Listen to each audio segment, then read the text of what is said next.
Hello friends, welcome to RJ classes. आज इस video में लेकर आए हैं हम आपके लिए जॉन गाल्सवर्दी की बायोग्राफी। जॉन गाल्सवर्दी जो इंग्लिश के जाने माने राइटर हैं, इनकी बायोग्राफी के बारे में आज यहाँ पर हम आपको बताएंगे। और भी अदर राइटर्स की भी बायोग्राफी और उनके वर्क्स के बारे में हम वीडियो अपलोड कर चुके हैं, एमसीक्यूज अपलोड कर चुके हैं, आप वीडियोस देख सकते हैं। और इस तरीके से हम आपके लिए आगे भी लिटरेचर से रिलेटेड नोट्स लेकर आते रहेंगे। तो अगर आप तैयारी कर रहे हैं लिटरेचर की तो प्लीज चैनल को सब्सक्राइब कर लीजिए और साथ में जो बेल आइकन है उसे भी प्रेस कर दीजिए। तो आइए स्टार्ट करते हैं। गाल्सवर्दी का जो जन्म हुआ था, बर्थ उनकी 14 अगस्त 1867 है, किंगस्टन अपॉन टेम्स, सरे, इंग्लैंड। डेथ इनकी हुई थी 31 जनवरी 1933 में, लंदन में। पेरेंट्स इनके, फादर इनके जॉन गाल्सवर्दी, इनका नाम भी जॉन गाल्सवर्दी और इनके फादर का नाम भी जॉन गाल्सवर्दी था। एंड मदर थी इनकी ब्लैंच बेली।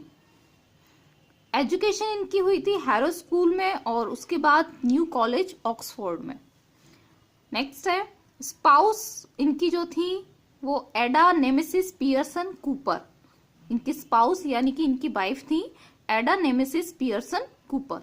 ऑक्यूपेशन इनका, ये 20th सेंचुरी के इंग्लिश पोइट थे, नोबलिस्ट थे और प्ले राइट थे।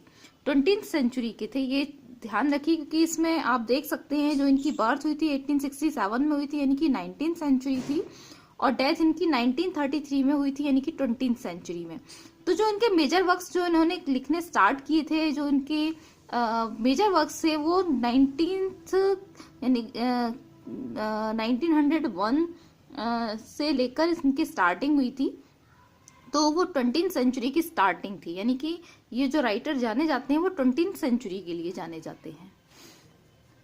ऑनर्स इन्हें मिले थे 1929 में ऑर्डर ऑफ मेरिट, 1932 में नोबेल प्राइज इन लिटरेचर। इसके अलावा इन्हें a number of universities conferred honorary degrees on him. कई सारी यूनिवर्सिटीज ने इन्हें ऑनररी डिग्री से सम्मानित किया था। वो थी इनकी 1922 में सेंट एंड्रयूज से, 1927 में मैनचेस्टर से, 1929 में डबलिन से, 1930 में कैम्ब्रिज से, 1930 में शेफील्ड से, 1931 में ऑक्सफोर्ड से एंड 1931 में प्रिंसटन से। ये इन्हें 7 ऑनररी डिग्रीज मिली थी यूनिवर्सिटीज से। तो इस पर क्वेश्चन बन जाता है कि इन्हें कितनी डिग्री ऑनररी डिग्रीज मिली थी यूनिवर्सिटी से। तो ये 7 है, इस पर क्वेश्चन बन जाता है। नेक्स्ट है ही was born with a silver spoon. यहाँ पर कुछ डिटेल इनके बारे में दी गई है।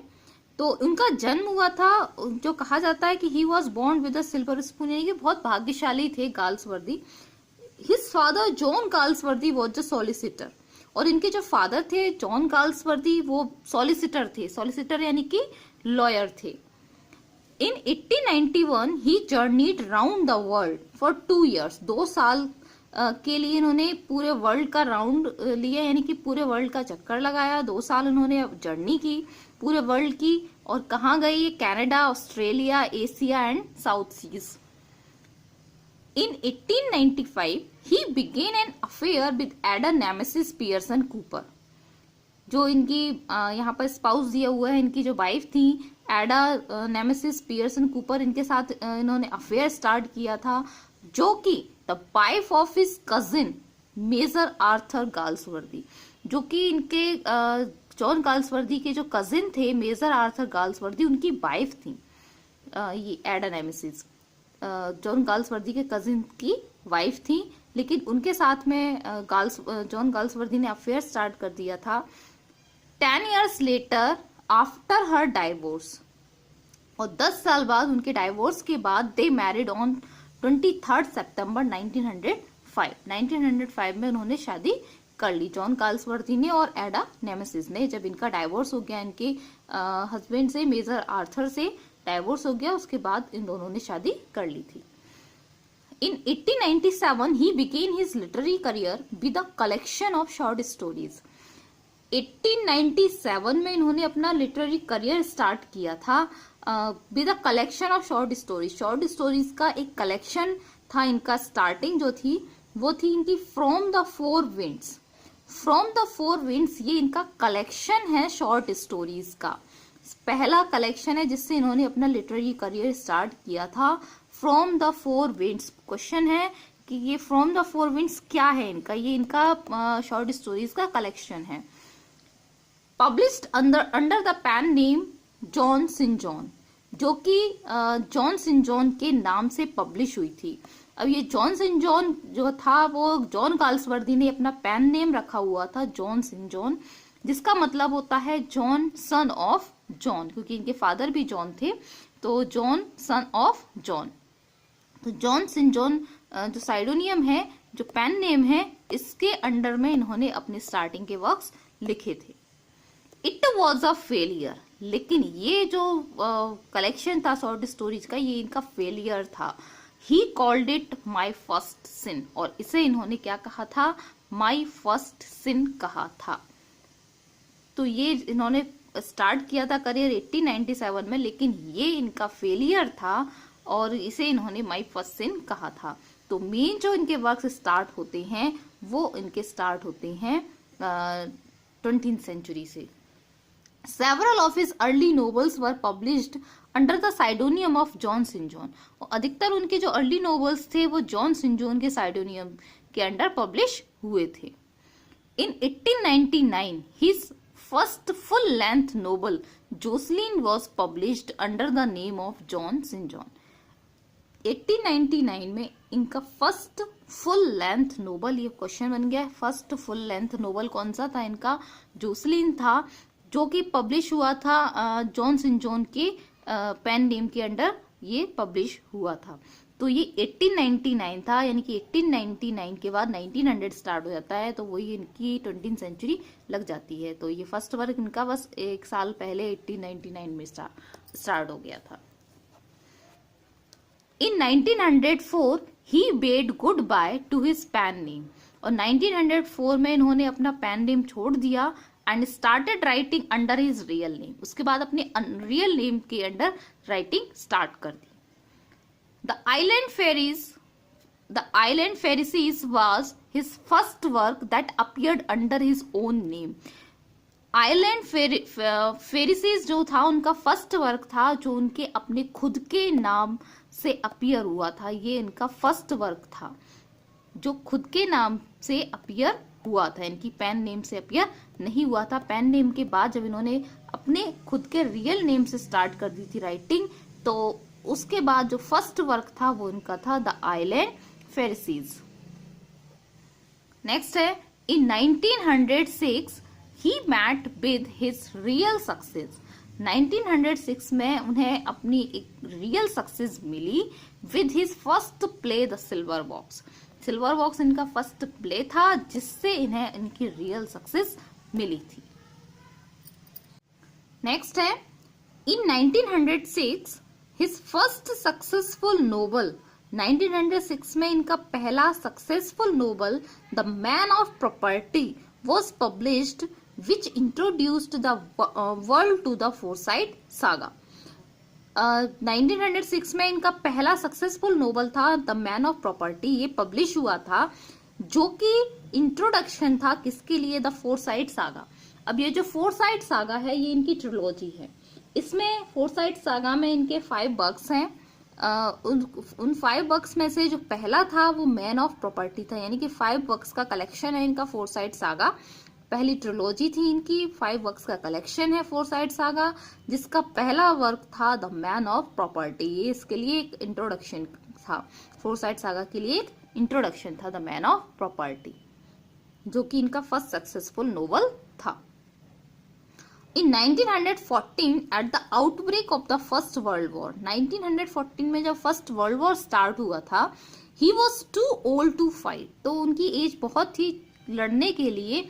सो he worked in a home for disabled soldiers, इसलिए उन्होंने जो डिसेबल्ड सोल्जर्स थे उनके लिए काम किया, उनकी हेल्प की। इन 1916 he made a tour of the slaughter houses in England.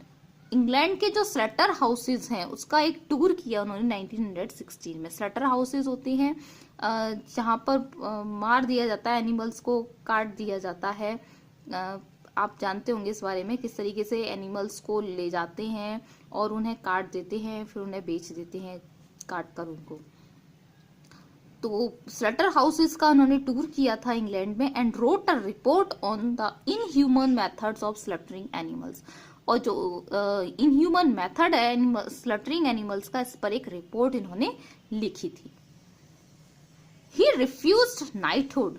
Knighthood की जो ऑनर होता है नाइटहुड का, ये इन्होंने रिफ्यूज कर दिया था फॉर 1917 में जो इन्हें मिलना था from prime minister Lloyd George. Prime minister Lloyd George इन्हें देने वाले थे। नाइटहुड का जो ऑनर था वो इन्होंने लेने से मना कर दिया ऑन प्रिंसिपल। किस प्रिंसिपल पर? सेइंग दैट, ये कहकर writing was in itself its own reward, कि राइटिंग अपने आप में ही खुद एक रिवॉर्ड है, इसलिए कोई इस तरह की उपाधि या इस तरह का ऑनर रिवॉर्ड नहीं चाहिए। He was elected as the first president of the PEN. इन्हें PEN का फर्स्ट प्रेसिडेंट चुना गया था। PEN क्या है? An international body of poets, playwrights, essayist and novelist. Poets, playwrights, essayist and novelist. In 1921 में इन्हें PEN का फर्स्ट प्रेसिडेंट चुना गया था। और PEN क्या है ये ध्यान रखिए। And was given the order of merit in 1929, और 1929 में फिर इनको ऑर्डर ऑफ मेरिट दिया गया था। He died from a brain tumour. Brain tumour से इनकी डेथ हुई थी एट हिज लंदन होम, अपने लंदन होम में ग्रोव लोच हेम्पस्टेड में।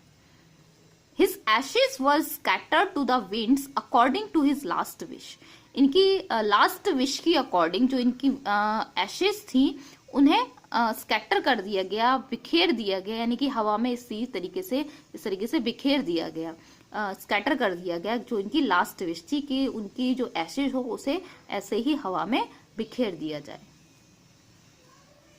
Galsworthy had a unique habit. Galsworthy में एक यूनिक हैबिट थी। वो क्या करते थे अपनी इस यूनिक हैबिट से?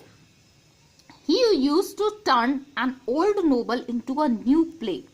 वो क्या करते थे? ओल्ड नोबल को न्यू प्ले में टर्न कर देते थे बाय चेंजिंग नेम्स चेंज करके, सीन्स को शिफ्ट करके, एंड सब्सटीट्यूटिंग डायलॉग्स को सब्सटीट्यूट करके। सब्सटीट्यूट का मतलब होता है कि उसके जगह पर कुछ और लिख देना।